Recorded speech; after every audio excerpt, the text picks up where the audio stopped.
Okay, so this is a paper entitled A Structure in the Early Universe at Z of order 1.3 that exceeds the homogeneity scale of the RW concordance cosmology. I think that's quite a mouthful for a title. That is not a catchy title. It isn't really a catchy title, no, but the physics and the astronomy behind it is rather interesting.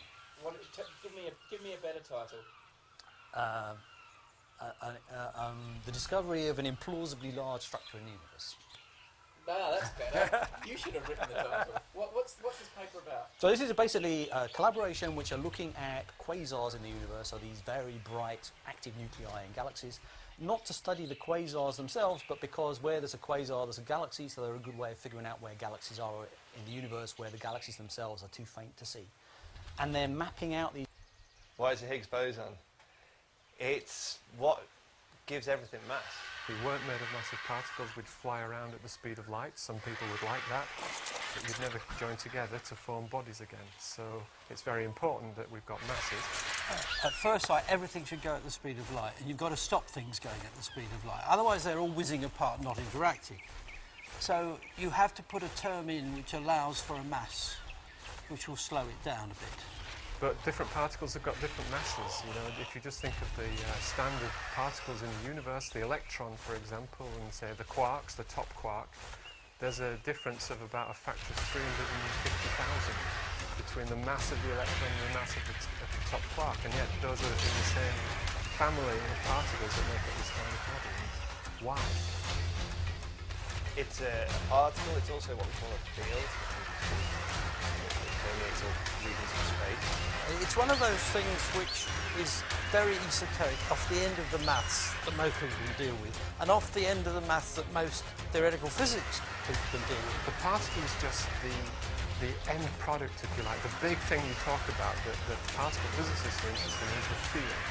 The field is the concept of this object that permeates the whole universe. If it's found, it gives a basis for cosmology and masses of particles, so that we become more secure in our ideas of what the universe is made of. This is the difference between the field and the particle. The particles, if you like, are the fluctuations, the oscillations in that background field. So it's the equivalent of, with electromagnetism, we think of the electromagnetic field pervading the universe. Its fluctuations are the photons.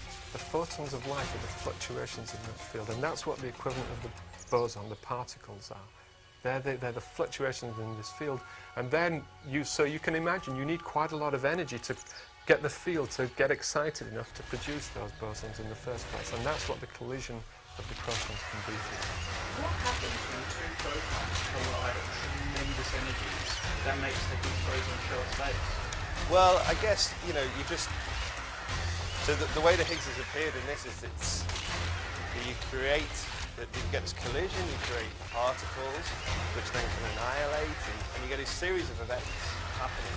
Now, if you get enough of those, then rare stuff can happen. Okay? And what's one of the rare things that happens, that may have happened, is that a Higgs particle decayed into two.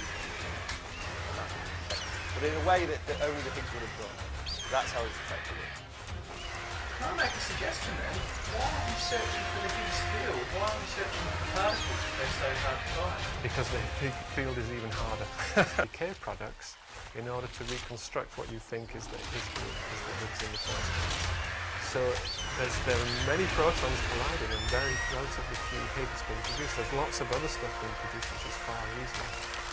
There was a Conservative MP, William Waldegrave, who asked for people to write one page of A4 to explain the Higgs boson to the public, and there was a competition and somebody won it. And you can't really do that. That's what you're asking me to do. One page of A4, written simply, and talk about Mrs. Thatcher moving through a party and everybody coming towards her, making a mass around. Well, I can give you an analogy to how the Higgs mechanism works. To the heavens to see what secrets they hold. Join me as I sail amongst the stars.